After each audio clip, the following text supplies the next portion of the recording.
Wants to work. There we go. Yeah, so as Chris said, my name is Rachel Kirkwood. I'm a graduate engineer here at Peterborough Associates working in Bristol. And I'm just going to talk to you a bit today about who I am and what I do in my job as an engineer. Hope you find it interesting and hopefully learn a lot as well. So who am I? That's me there on the right on my graduation day. That was in July last year. And I studied civil engineering at the University of Surrey. I learned, I really liked maths and science at school, and I've always been quite creative, and I found that civil engineering was the right degree to give me that mix of all of those things. And whilst I was at university, I did a 4-year course, and one of those years involved doing a placement year at Peterborough Associates. I actually worked in the Reading office for that one, and whilst I was on placement, I worked in 3 different teams. I worked in the civil engineering team, the environment team, and the transport team, so I got a good feel for the sorts of things that the company do. I'm now working as a graduate engineer in the transport team in the Bristol office. So alongside my transport planning job, I'm also the STEM coordinator for PBA in the Southwest, so that's our Taunton office as well. And through that, I get to run lots of cool, exciting science and engineering projects in schools, a bit like this one. So, and in my spare time when I'm not at work, I like singing. I sing as part of choir. I like dancing, and I really like reading books as well. That's a bit about me. And I mentioned that I studied civil engineering at university, and while I was there, I learned about lots and lots of different subjects. And that was because civil engineering as an industry is very broad. It includes lots of different jobs, so my degree needed to give me a good general understanding of all of the areas, really. You can see some of the topics here that I studied across my 4 years. Maths played a really important role in a lot of the work that I did at university. But there were many other areas too. I learned about the properties of different building materials, such as steel and concrete, and how to design buildings and structures using these different materials. I also learned a lot about the environment and water treatment. It's important that civil engineers understand how to design and build things in a sustainable way that's good for the planet. And you can see me in that photo standing in a pond, collecting some water samples, which I did for my dissertation project in final year. So you can see it can be quite a practical, hands-on subject as well. I learned about soils and rocks, which we call geology, because everything that we build relies on the strength of the ground underneath us. You can't build a big building if the ground isn't going to support it. And finally, I also learned about project management and transport, which are the subjects that I use most now in my job in transport planning. So I said that I work in transport planning, but what does that actually mean? Well, I didn't know the answer to that question until a few years ago either, so don't worry. My team works on all sorts of projects, and this picture here nicely illustrates some of the things that I think about every day. And my team works to provide transport designs and advice to companies who want to build houses, schools, offices, shops, airports, and pretty much everything else. So a big part of my work relies on getting people to and from the places that they live and work, because it's really important that we can get where we need to be safely. And I try to reduce levels of traffic on the roads, because as the population increases, more and more people want to travel, and unfortunately we can't just keep building bigger roads. That's not a solution. And we also need to make sure that all of our designs and solutions are good for people's health and also for the planet. So my job is all about solving problems every day, but what sort of problems am I trying to solve? Well, you can see a few of them here. As I mentioned, I'm trying to reduce the levels of traffic on the roads so that make sure people stay healthy, trying to look after the planet, keeping people connected, making sure that they can get to where they need to go. And that includes people with disabilities as well. That's a really important part of my work. And I also need to think about how all of this might change in the future. Some of the things that I design will be in place for tens, hundreds of years. Right, so solving the traffic problem. Sometimes a good way to reduce traffic is to redesign a road and improve it. And that doesn't just mean making it bigger, it means making it smarter and more efficient. And that might involve putting in a roundabout, an extra lane of traffic, or even something like stopping people from parking or stopping on a road. One of the best ways to reduce traffic, though, is to encourage people to walk and cycle instead of driving, and that actually takes cars off the road completely. I do a lot of work in trying to encourage that. And sometimes we understand the journey is too long for people to walk or cycle, but they could choose to take the bus instead, and that takes up less space on the road than if everybody drove. Or they could car share, which basically means giving your friend a lift to work or to school. And looking after people's health. So to do that, it's also important to encourage them to walk and cycle, because not only does it remove the traffic from the roads, but it is really good exercise, and it doesn't pollute the air like cars do as well. I need to make sure that pedestrians and cyclists are safe. That's really important. Making sure that when we design things, we've considered their needs and that everyone has safe paths to walk or cycle on, safe crossing points. And you can see a lovely cycle path in the image here. Unfortunately, not in England, but it's nice and it's spacious, and that would really encourage lots of cycling. So that's really good. That's the sort of things we're trying to get everywhere, really. And you can see how all of these areas cross over, moving into environment, that reducing levels of traffic also protects the environment. It reduces pollution. And the less roads that we need, the more space there is for things like nature and woodlands and plants and parks, which is amazing. And I work with my colleagues in the landscape team to make sure that our designs include lots of trees and plants whenever we can, so that spaces look green and are attractive to people and they want to walk there and be there. And keeping people connected is really important. Like I mentioned, getting them where they need to be so that they can do their job and they can see their friends.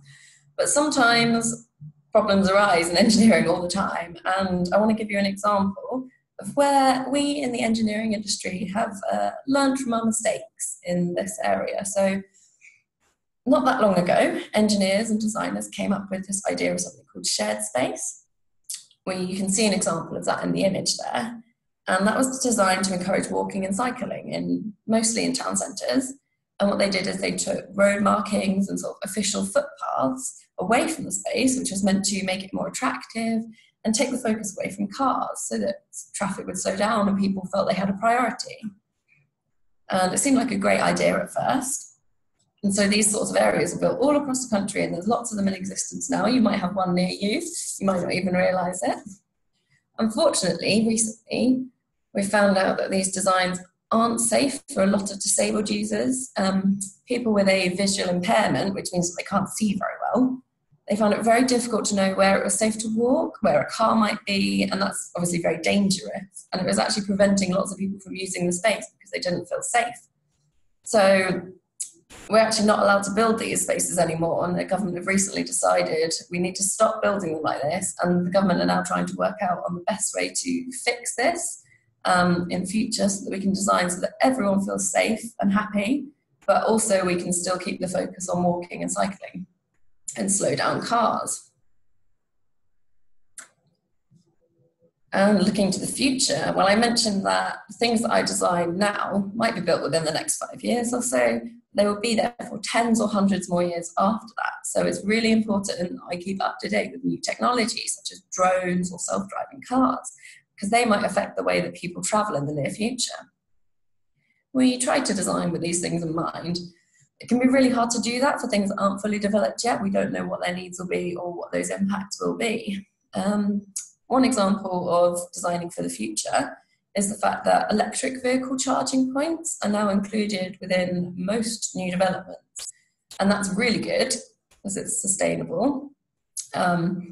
But unfortunately, there's still nowhere near enough charging points if we want everybody to switch to driving electric cars anytime soon. And that's a really big challenge that we're trying to work out how we can build all these charging points at the moment and where we're going to put them. So an example of something that I do a lot at work is something called a transport assessment. And that involves using computer software, different computer software, to model different roads and junctions. And that so we can understand how they'll work in the future. If we want to build new houses near these roads, we need to make sure they've got the capacity to keep everyone driving, getting where they need to be. So we start by getting surveys of the existing traffic that's on the roads, And that'll usually be in the morning and evening peak hours. So that's when most people are driving to and from work and school. And once we've done that, we collect that data often with a camera that records the traffic, and then someone counts it up. And then once we've got that information, we'll multiply that amount by a given number to increase the traffic flows, which allows for general population growth in the area in future, because there's always more people and more people driving. And then we'll use different types of survey information to estimate how much traffic our proposed new development will create. So that might be our new 100 houses, it might be a new hotel, new airport, anything like that. And how much traffic it creates will vary significantly depending on the type of building, the size, and the location as well. And then we'll work out how and where the traffic is going to travel on the road network. And you can see a very small snippet of a junction model that I created on the right there. And the thick black lines are the roads. And you can see all the junctions. And all of those grey boxes show how many cars are turning left, right, going straight ahead at each junction. Look really complicated, but it's not too bad once you get your head around it. And then at a slightly more detailed level, we put information on the size and shape of a junction, as well as the amount of traffic using the junctions, into a piece of software called Junctions 9. And you can see an example of a junction that I've modelled just in the photo there. And this piece of software works out how busy a junction is going to be, depending on what we've told it about the size and shape of traffic, and whether it can cope with any more traffic. As with lots of things in engineering, it doesn't provide a definite answer because it can be affected by so many different things, but it can provide a really good indication of whether there will be problems with traffic in a certain area. And you can do that for roundabouts, and T-junctions, and ones like this as well. And if the results of this modelling show that there'll be really long delays for people at junctions, we need to work out how we can reduce the traffic or how we can make the junction work better. So that relates back to what I was talking about earlier. And that can be encouraging the different methods of travel or changing the layout of the road or roundabout maybe. It's really important that we don't have really big traffic queues and long delays because it makes drivers angry, firstly, doesn't get people where they need to be. And it's also bad for the planet if cars are spending hours and hours in traffic. And you can see how it all links together, really. And hopefully you've learned a bit about what it is like to be a transport planner. As you can see, my job is really varied. It involves planning, designing, creative thinking, as well as requiring me to be good with numbers and maths. I work to keep the country connected, getting people where they need to be in a way that's good for their health and also good for the planet. And I hope you enjoyed my presentation. I'm looking forward to answering some of your questions. Thanks very much. Lovely, thank you, Rachel. Brilliant. So if anyone has any questions, could you type them into the chat box, please? Rachel will read them out and answer them. Here we go. You see that first one, Rachel? Oh no, I can't see the chat. If you come out of the screen, and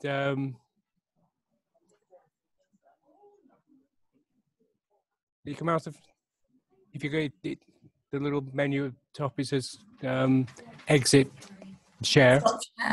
Cool, thank you. Okay, and then there should be at the top. There should be the menu by 3 little dots. And yeah, I can see the chat now. Oh, sorry. Okay. Okay, right. Let's start. Oh, they're coming in. Yeah. I can't keep up. Okay, from Adswood Primary School. How hard is my job? I would say my job is quite hard. I have hard days where there's lots of problems to solve and we don't always know the answers. But I think that's really the best thing about it. I wouldn't want a job that didn't challenge me. I enjoy that I learn something new all the time, and that's really fun. It's challenging, not hard, and really interesting. I think that answers your question, right? What are the main subjects you need to study to be an engineer? So for me, most universities, when I applied, wanted you to have an A-level in maths at least, and probably another science. So at A-level, I did maths, chemistry, and biology.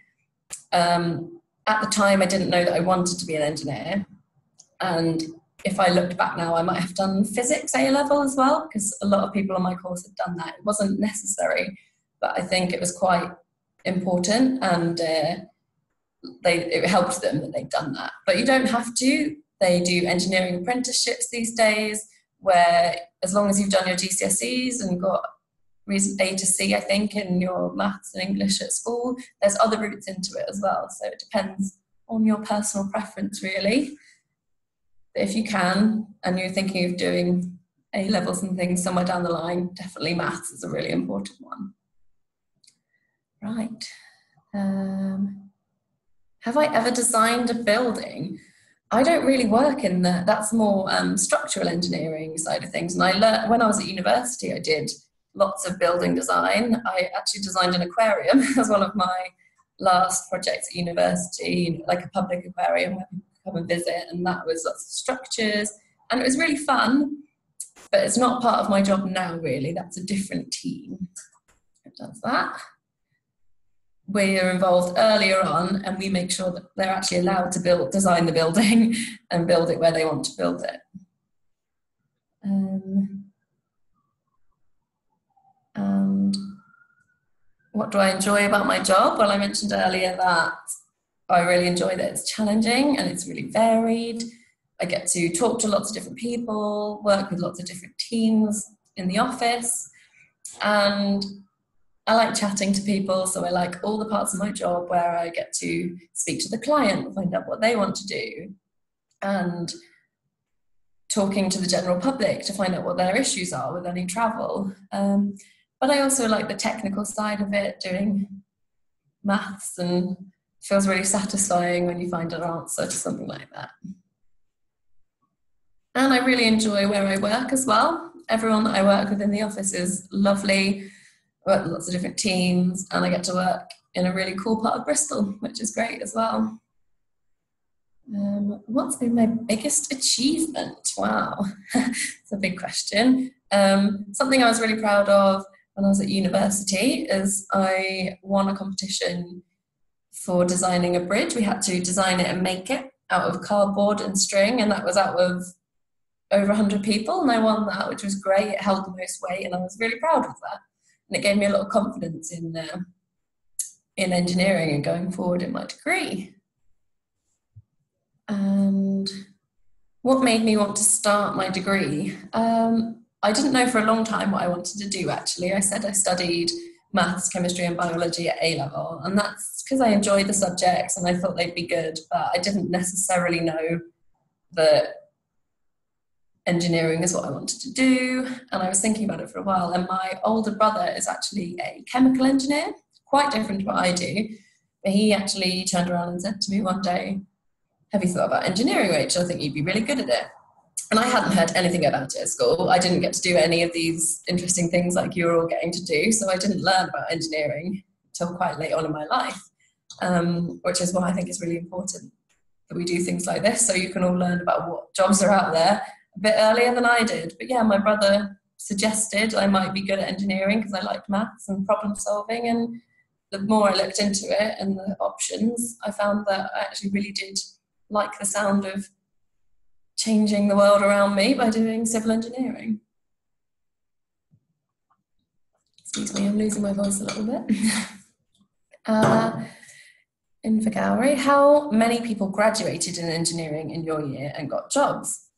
Well, in my year at university, there was probably about 100 people, I would say, and some of them stayed on to do a master's course and have only graduated this year, or will be graduating this year, but they all graduated, the rest of them. So yeah, probably about 100 people a year from my university.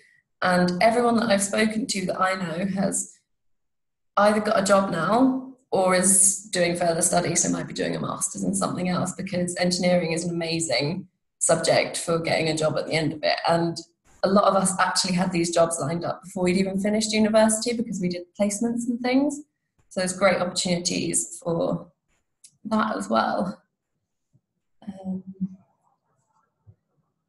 How did I get into engineering? Sort of explain that one, just a bit through luck that I had someone in my family to recommend it to me.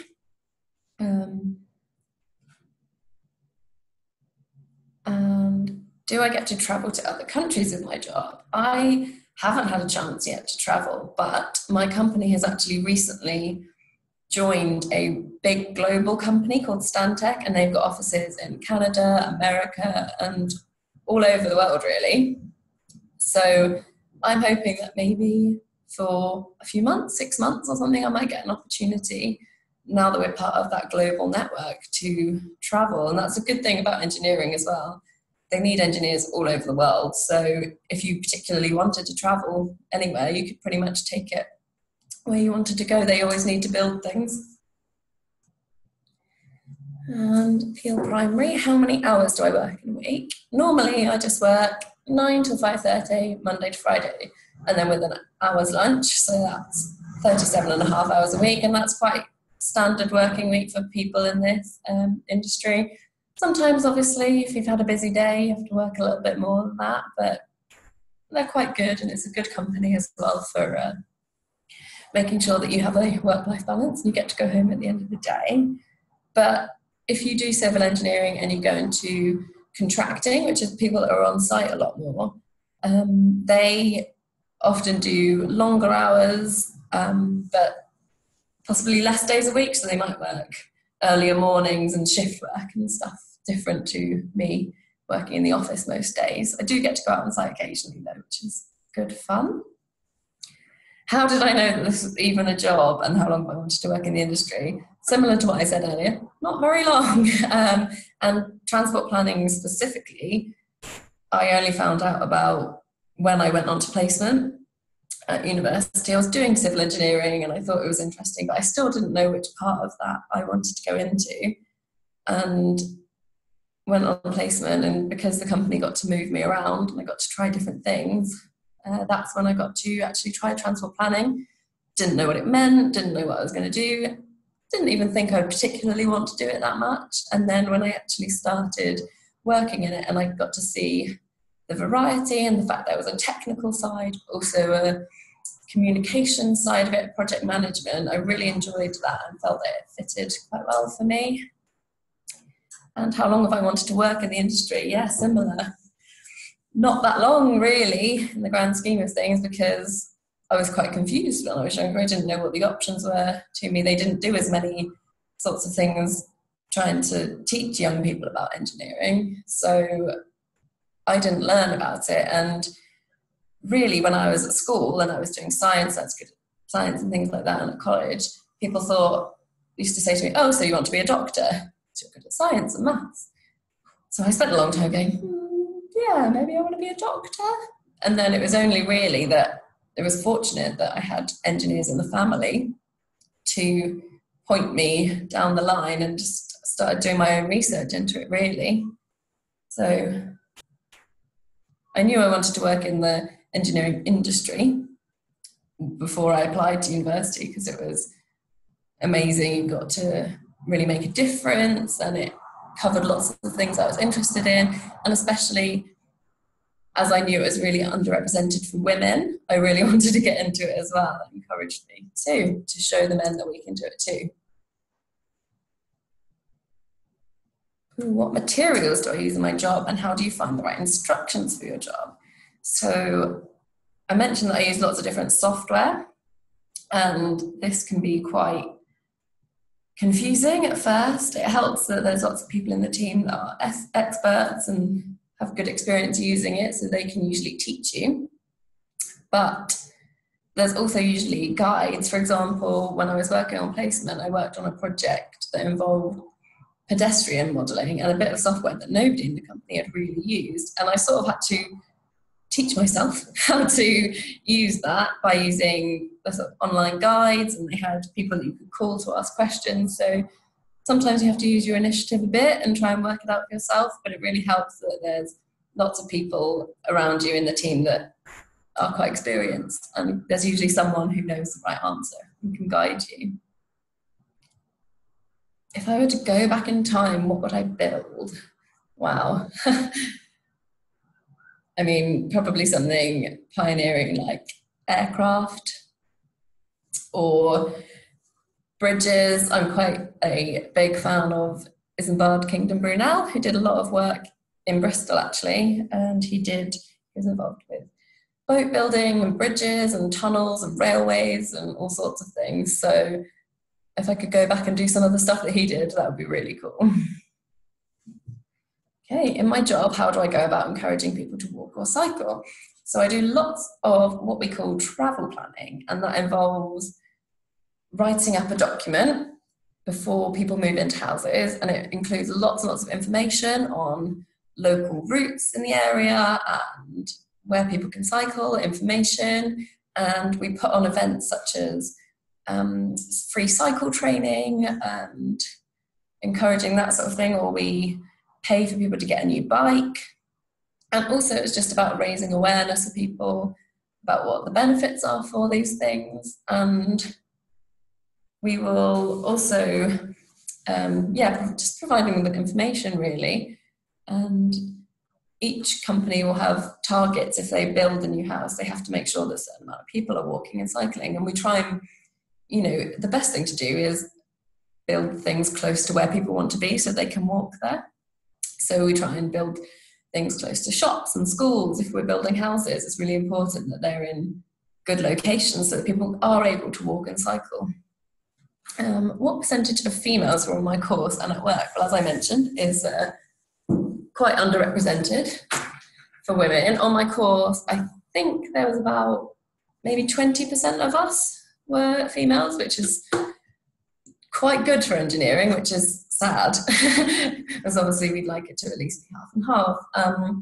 At work, it's actually quite a lot higher than that, although that's because we work with a lot of environment teams and stuff like that as well, so there's quite a lot more women in that area. In terms of engineers, still a little bit low for my liking, so the more the merrier, and that's why I'm trying to encourage as many young people, including girls, into studying engineering so we can improve that. How long have I been an engineer? Not very long, so I graduated in summer last year and I've been working here since then, but I did do placements as well, so I'd worked for about 1.5 years before that, getting experience. What part of my job do I think is most important? Well, as I mentioned, I think it all ties together really, so the ultimate aim is encourage people to walk and cycle, make it safe for them and take the traffic off the roads, and overall that improves the way that everyone travels, and that's really what our aim is.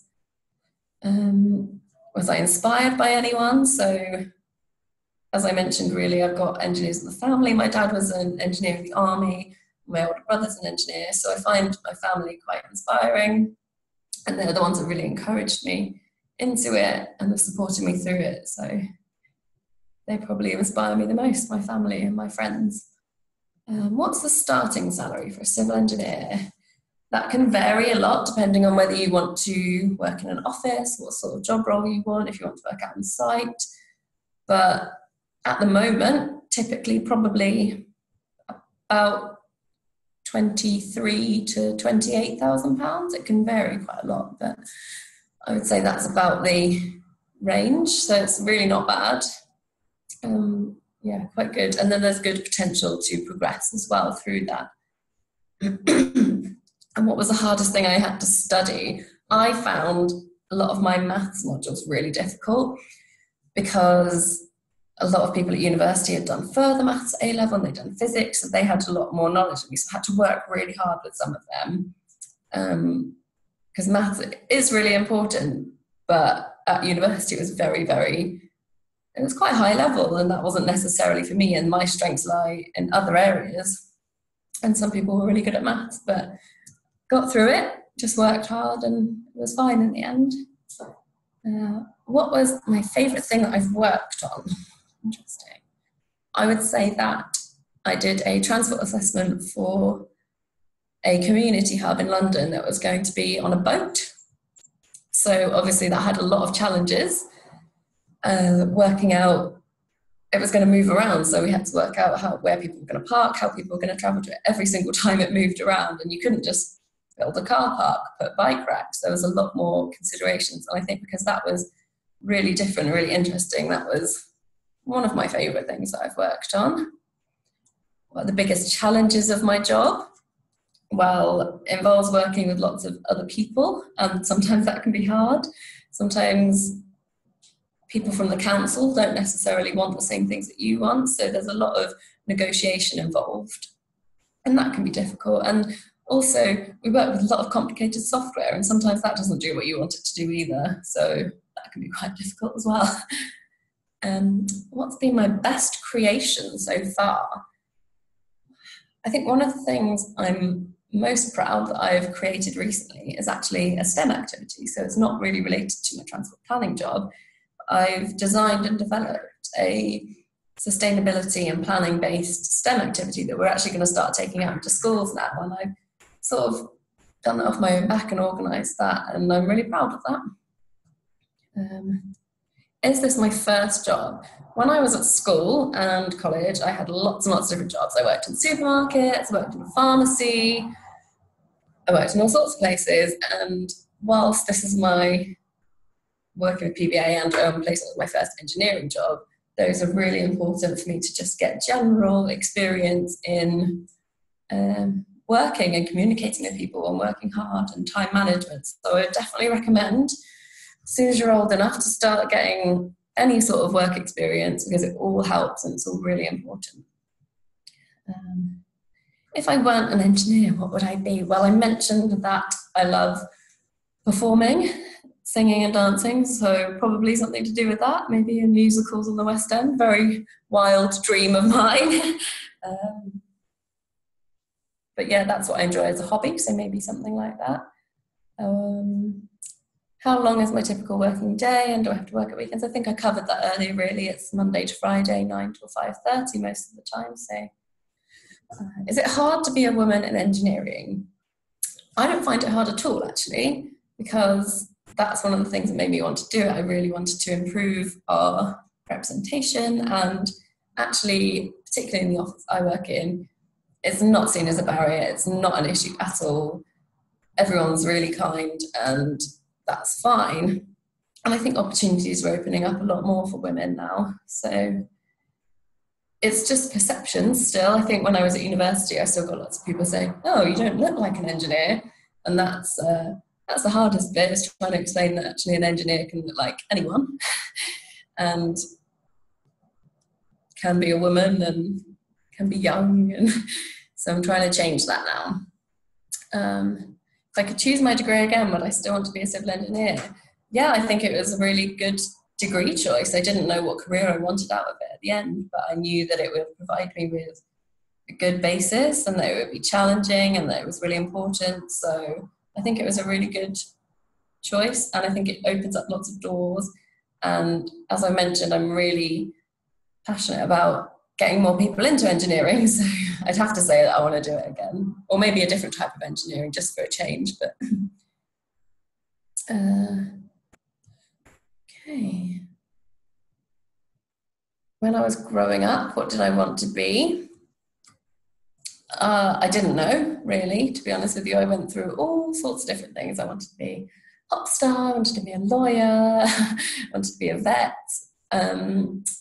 Because there wasn't much advice as a child, and I liked all sorts of subjects at school. I liked English, I liked French, I liked everything, really.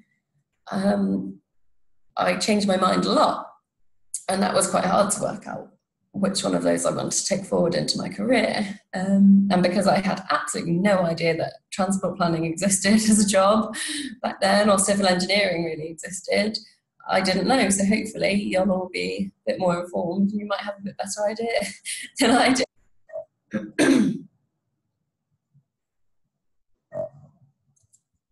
What else? What projects am I working on now?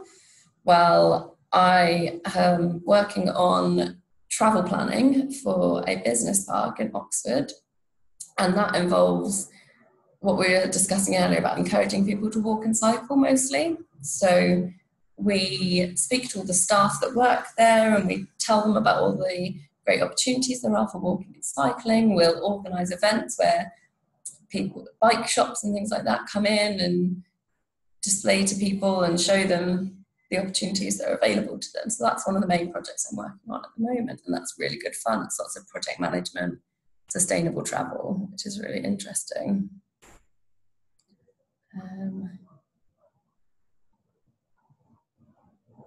What do I have to think about animals when planning for projects? So all of our teams here at PBA work really closely together, and there's a team called the ecology team, and that's their job, is to make sure that animals, particularly things like bats and newts, they're protected. So if there's lots of hedges and things like that, or trees somewhere that we want to build, the ecology team will go in and find out what animals are there, and then they'll advise us on how we can make sure that we can still build our project whilst looking after the animals as well. So that's their job, but we work really closely with them too. Which engineers do I most admire? Well, I talked about Isambard Kingdom Brunel earlier, and I think he's probably one of the biggest inspirations, especially as he worked in Bristol and did civil engineering. So for me, he's really important. What other types of engineer are there? Lots and lots of different types. Even I did civil engineering, but that could have taken me into geotechnical engineering, which is where they look at soil and the ground. Could have done structural engineering, which is designing buildings, things like that.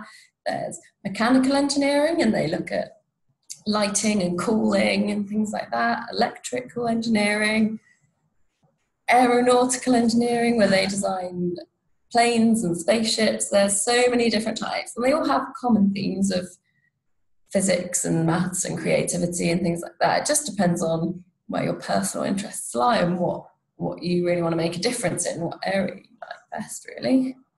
Have I successfully decreased the amount of cars on the roads? In the areas that we've done transport assessments and travel plans, we have to come up with all these ideas and tell people the ways they need to reduce levels of cars. And then every year we have to go back and check if that's actually worked. So we'll do surveys on the staff and we'll count how many cars there are. And every year, most of the time, they have actually managed to reduce that. So it's obviously, yeah, it's been working. We just need to keep going with it. But it does work. Which university did I go to? I went to the University of Surrey, which is in Guildford, in the south of England, and it's really good for engineering, civil engineering, and it was lovely. It was a great choice of university for me. I'm assuming this one's, do I work as part of a team? Yeah, there's about 15 people in my transport team in Bristol, and there's lots of people at different levels and people in different specialisms, but we all work together every day, which is really fun. Why did I want to be this type of engineer and not another type?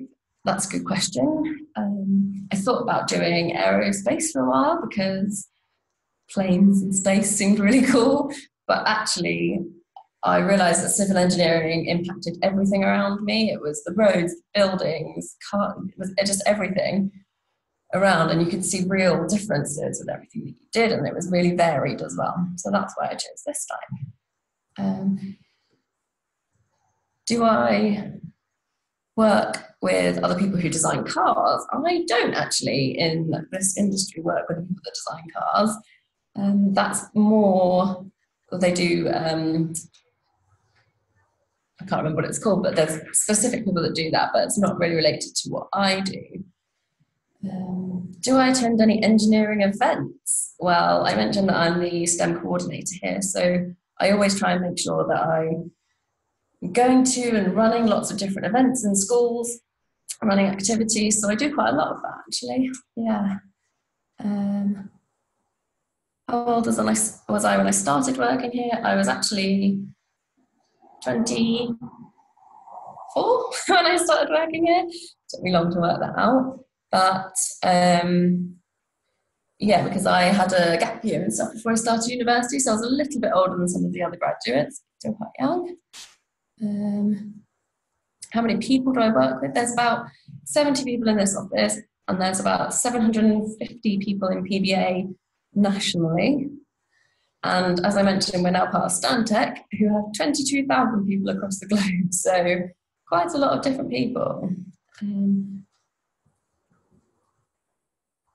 Okay, what else have we got that I haven't already covered? There's a few questions about tunnels. I did some work on tunnels when I was at university, which is actually really interesting because that's soils and structures and all sorts of things. But currently in my job, don't have much involvement with tunnels. That's the geo team that we've got. So obviously you can see there's lots of different teams, lots of different specialisms, and we all work together. So we might be designing an area, we might design a road that needs a tunnel, and then they'll go on to design the tunnel.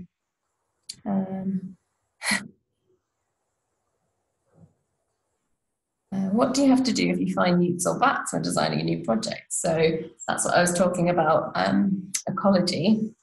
And they have lots of special ways. They'll tell you that you can't put any lights near a hedge, for example, because that will affect the bats. Or you might not be able to build houses right up to boundary for green areas.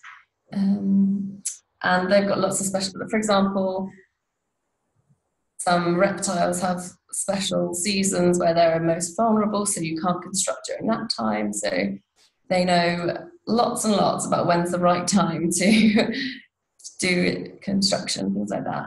They're the experts in that area. If I could choose to work in another country, where would you go? Quite possibly Canada. Now that's potentially an option with Stantec. They are global, and I've always liked the idea of living in Canada for a little bit. I think it would be short term because I love England. I really love living in Bristol. My whole life is here, but I'm always up for a bit of an adventure. So I'm not against the idea maybe of moving there if that's a need. Or France as well. I quite like France. I spoke French at school, so I'd feel quite happy going there. I think I've sort of got to the end of most of the questions now. Lots of people are having to leave to go and get ready for lunch. I don't know if there's anything that I haven't answered or if anyone has anything else in mind. I just wanted to say, can you sing now? Did you see that one? Can you sing the song it says? But, I did see that one. I skipped over that one, yeah. I thought you might have done, yeah. When I'm on the West End, you can all come and see me. When I do a musical about engineering, you can come and see me sing then. Yeah, then you can charge then, can't you? Yeah, Exactly. This is free. I'm interested about your STEM project you said you were working on. That you devised. What exactly is that? So I've been working on quite a few projects actually. It's an area that I'm really, really interested in. So it's called Recycle City, and it can be for primary school, secondary school students, and it involves students coming up with ideas for their city of the future in groups, and then using recycled materials such as old cardboard boxes, yogurt pots, plastic packaging, whatever they've got at home. They'll bring in some of that and they will repurpose that into their city of the future, and it'll be built on sort of an A1 sheet, and it'll be fully developed and hopefully include things like houses and roads and cycle paths and shops and stuff like that. And it's about thinking about what we need in the future. And I'm glad to hear that you think it's really interesting. I'm not sure where you're all based. I know you're all national, but we do have PBA offices across the country. So 3 miles down in the southwest. Okay. So it might be quite near to you.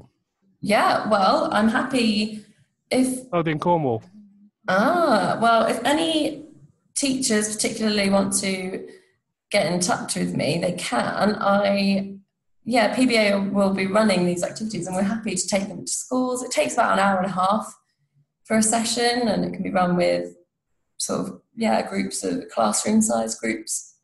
And it's being developed at the moment, but it's pretty much ready to go. So So if any teachers are interested, they could perhaps contact me, and I can pass on the contact that details. seems Yeah. like the best thing to do. And then I'm constantly coming up with new ideas for other activities as well. So, So 3 Mile Island, if you want to let me know.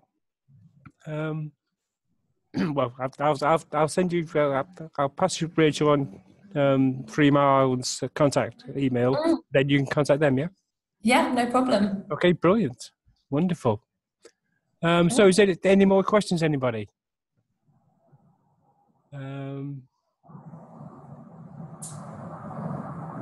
The wagon's going past or something. So unless anyone has any more questions, I think we'll call it a day. Lovely. Thanks, everyone. Thanks. Especially lost voice now. So. Yeah, so you can get some more water. So again, thank you, Rachel, with the great presentation, some great questions, and some great answers as well. So thank you, everybody, and obviously they're all waving to you now. 3 Mile. Bye. Thanks, everyone, for coming. Have a good day. Okay, so thank you, everybody, and speak to you all soon. I'll drop you an email as well, Rachel. Sure. Thanks, Chris. Thank you. Bye-bye. Thanks. Bye.